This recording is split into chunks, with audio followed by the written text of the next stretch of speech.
दो पार्टियां ठेकेदार बनी थी, हमने ठेकेदारी सिस्टम खत्म कर दिया। अब यहाँ का कॉमन मैन, एक आम लड़का गांव देहात वार्ड पंचायत हल्के से आके पॉलिटिक्स कर सकता है, सियासत कर सकता है। ठेकेदारी सिस्टम जो था, जो गुपकार से चलता था, वो हमने खत्म कर दिया। आप पे कार्रवाई तो करेगी ना। इसको कश्मीरी में एक कहावत है, चूर मत करते त्रलिस मत खोजते। जब आप साफ सुथरे हैं, आपने कुछ किया नहीं, तो आपको ईडी से डरने की क्या जरूरत है। उन पॉलिटिकल पार्टियों से हम ये कहना चाहते हैं, कहां गए वो आपके हड़ताल, कहां गए वो आपके आईएसएस के झंडे, कहां गए वो लोग जो कल तक लाल चौक को बंद करते थे और साल के 12 महीने में 10 महीने लाल चौक बंद रहता था। आज देखिए यहाँ का बिजनेसमैन, यहाँ का दुकानदार, यहाँ का ऑटो वाला, यहाँ का गाड़ी वाला अच्छे तरीके से बिजनेस कर रहे हैं। अब वो बौखलाहट इस हद तक आई है कि मिलिटेंटों की तरफ से अगर कहीं टारगेट किलिंग होती है तो ये पॉलिटिकल पार्टी उसको फेलियर करा दी। लेकिन और जहां तक फेलियर है, ये फेलियर उन पार्टियों का जो आतंकवाद को सपोर्ट करे, जो आतंकवादियों के जनाजे पे जाकर रो रहे, उनको ये गम है, उनको ये दुख है कि अब आतंकवादी नहीं रहे। किस तरह से वहां उनके जनाजे पे जाके रोए और किस तरह से लोगों को यहाँ बैठ दी। जब से 370 का खात्मा हो गया, एक गोली हमने कहीं चलने नहीं दी, एक पलट हमने कहीं चलने दिया, एक सिंगल आदमी को हमने मारने नहीं दिया है। तो ये सबसे बड़ा जुर्म है कि देश की पुलिस पे, देश की फौज पे उंगली उठाना, ये सबसे बड़ा जुर्म है। सियासतदानों को इससे परहेज करना चाहिए। जब से 370 का खात्मा हो गया, एक गोली हमने कहीं चलने नहीं दी, एक पलट हमने कहीं चलने दिया, एक सिंगल आदमी को हमने मारने नहीं दिया है। अब वो बौखलाहट इस हद तक आई है कि मिलिटेंटों की तरफ से अगर कहीं टारगेट किलिंग होती है तो ये पॉलिटिकल पार्टी उसको फेलियर करा दी। लेकिन उन पॉलिटिकल पार्टियों से हम ये कहना चाहते हैं, कहां गए वो आपके हड़ताल, कहां गए वो आपके आईएसएस के झंडे, कहां गए वो लोग जो कल तक लाल चौक को बंद करते थे और साल के 12 महीने में 10 महीने लाल चौक बंद रहता था। आज देखिए यहाँ का बिजनेसमैन, यहाँ का दुकानदार, यहाँ का ऑटो वाला, यहाँ का गाड़ी वाला अच्छे तरीके से बिजनेस कर रहा है। और हमने वो हड़ताली सियासत खत्म की, हमने आतंकवाद और बंदूक और गोलियों को खत्म कर दिया। हमने जम्मू कश्मीर में आमदे और आज पहली दफा देख रहे हैं कि रिकॉर्ड तादाद में जो टूरिस्ट हैं वो जम्मू कश्मीर आ रहे हैं। और जहां तक फेलियर है, ये फेलियर उन पार्टियों का जो आतंकवाद को सपोर्ट करे, जो आतंकवादियों के जनाजे पे जाकर रो रहे, उनको ये गम है, उनको ये दुख है कि अब आतंकवादी नहीं रहे। किस तरह से वहां उनके जनाजे पे जाके रोए और किस तरह से लोगों को यहाँ बैकाए। पुलिस का वर्जन आया था, पुलिस ने उसमें क्लियर रन्स दी और पुलिस ने उसमें कहा था किस तरह से वो आतंकवाद में शामिल है, किस तरह से वो वहां चला गया और किस तरह से वो मारा गया।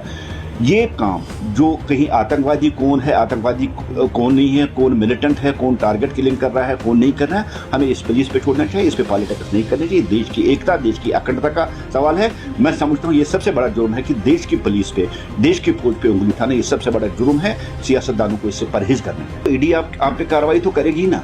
इसको कश्मीरी में एक कहावत है, चूर मत करते त्रलिस मत खोजते। जब आप साफ सुथरे हैं, आपने कुछ किया नहीं, तो आपको ईडी से डरने की क्या जरूरत है। ईडी एक इंडिपेंडेंट इन्वेस्टिगेशन इदारा है, उस पर किसी सियासी जमात का कंट्रोल नहीं है।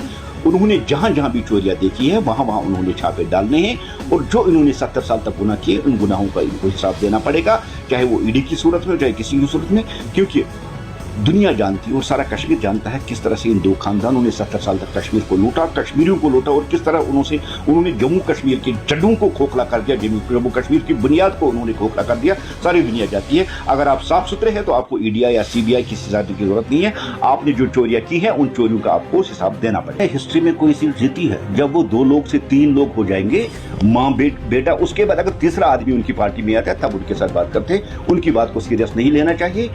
अगर कहीं आज देखते हैं कहीं रिकॉर्ड है, गिनीज बुक ऑफ वर्ल्ड में गुलाम मोहम्मद शाह मरहूम का रिकॉर्ड है, जिन्होंने यहाँ कर्फ्यू लगाए थे। ऐसे सियासतदान बीजेपी को क्या रखेंगे। आप देखिए बीजेपी रोज बरोज हिंदुस्तान में और सीटों में उनकी गवर्नमेंट आ रही है। और हमने 50+ का जो नारा यहाँ दे दिया है, जो हमारे प्रेसिडेंट साहब ने दिया, वो कामयाब होगा। और यहाँ जो नया सीएम होगा वो भारतीय जनता पार्टी का पूरी बहुमत के साथ होगा। देखिए ये भारतीय जनता पार्टी के अंदर का मामला है। और जितने भी लोग हमारे 26 लोग हमारे पिछले 2 सालों में शहीद कर दिए गए, और भारतीय जनता पार्टी ने उनके साथ क्या करना था, पार्टी ने जितना उनसे हो सका उनकी हेल्प की है, उनको रिहेबिलिटेट करने के लिए, या जितना भी उनको हमारी मामलत करनी थी हमने कर दिया। और ये दुनिया सारी जितने भी हमारे शहीद उनके वारिस हैं, उनको पता है भारतीय जनता पार्टी वर्करों की पार्टी है। यहाँ वर्कर को तनहा नहीं छोड़ा जाता है। जितना भी भारतीय जनता पार्टी से बन सका, जितना भी भारतीय जनता पार्टी से हो सका, हमने उतनी मदद की है। हमने शहीदों के वारिसों के साथ। और आज भी देखिए खाली भारतीय जनता पार्टी के कार्यकर्ता नहीं, आप देखिए हमारे प्रेसिडेंट साहब आए, अमरीन भट्ट के घर गए, सैफुल्लाह कादरी के घर गए, फारूक साहब के घर गए, हम शहीदों का एहतराम करते हैं, हम शहीदों का रेस्पेक्ट करते हैं और हम शहीदों के साथ हैं। ये बात हमेशा भारतीय जनता पार्टी की एक रवायत रही और आगे भी रहेगी। हम शहीदों के घर वालों को तनहा नहीं छोड़ेंगे। यही भारतीय जनता पार्टी की फिलॉसफी है, यही भारतीय जनता पार्टी का फलसफा। एक एपिसोड मुझे बताइए, देश में पिछले 7-8 सालों में कहाँ एक हिंदू मुस्लिम का वाक़ा हुआ? पूरे देश में कहीं नहीं हुआ। सबका साथ, सबका विकास और सबका विश्वास, सारे देश के लोग इसको फॉलो कर रहे। और अगर आप ये बात देखेंगे, हमने यूपी में जो पहली सीट जीती वो मुस्लिम बहुमत वाला का देवबंद का इलाका था। इसका मतलब है कि भारतीय जनता पार्टी सारे जितने मज़ाहिब है, जितने फरीके हैं, उनका नुमाइंदगी करती है, सबको एक साथ देखती है, सबको बराबर देखती है। अब अपोजिशन पार्टियां बिल्कुल अब खाली हो चुकी है, उनके पास कोई एजेंडा नहीं है। अब कम्युनलाइज इसको करना चाहती है। अगर सच में देखा जाए तो जम्मू कश्मीर में, आप देखिए कश्मीर में अगर कश्मीर करते हुए उन पार्टियों ने देखिए जो जम्मू कश्मीर की सियासत को कम्युनलाइज करते हैं। हमारा एक ही नारा है, सबका साथ, सबका विकास, सबका विश्वास और सबका प्रयास लेके जम्मू कश्मीर को आगे बढ़े। पाकिस्तान तो है। आपने ये भी देखा है कि पहले भी यात्रा पर अटैक हुआ था और आज भी उनके ऐसे मंसूबे थे। उसको देखते हुए ये सिक्योरिटी एजेंसियों पर छोड़ना चाहिए। और एलजी जिम्मेदार है जम्मू कश्मीर सिक्योरिटी का। उन्होंने कहाँ सिक्योरिटी लगानी है, किस तरह लगानी है, हमें उन पर ही छोड़ना चाहिए। अब उस पर सिक्योरिटी पे कमिट करना मैं समझता हूँ ये मुनासिब नहीं है। और ऐसे सियासतदानों को भी ये देखना चाहिए कि अगर राहुल भट्ट का कत्ल हो सकता है, अगर विजय कुमार का कत्ल हो सकता है, अगर अमरिंदर भट्ट को शहीद किया जा सकता है, तो हो सकता है कल कोई अंतुदू होगा। इसलिए सारी जिम्मेदारी है जो एलजी इंतजामिया की है। बाकी जो यात्रा का ताल्लुक है, यात्रा जम्मू कश्मीर में हमेशा चली है और आगे भी चलती रहेगी। ये ऐसी एक यात्रा है जो खाली हिंदुओं के साथ जुड़ी नहीं है, यहाँ का मुसलमान उसके साथ जुड़ा, यहाँ का मुसलमान उसको इस्तेमाल करता है। और ये भाईचारे की एक मिसाल यहाँ पूरे दुनिया में फैली हुई है। अब इस यात्रा को हिंदू, मुस्लिम और सिक्योरिटी के लिहाज से नजर से देखना ये बिल्कुल गलत है।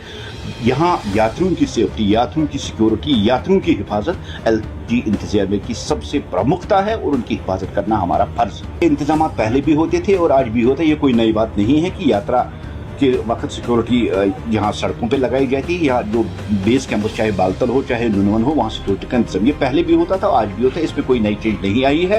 पहले भी ऐसे ही चलता रहता था, आज भी ऐसे ही चलता रहा। दो पार्टियां ठेकेदार बनी थी, हमने ठेकेदारी सिस्टम खत्म कर दिया। अब यहाँ का कॉमन मैन, एक आम लड़का, गाँव, देहात, वार्ड, पंचायत हल्के से आके पॉलिटिक्स कर सकता है, सियासत कर सकता है। ठेकेदारी सिस्टम जो था, जो गुपकार से चलता था, वो हमने खत्म कर दिया।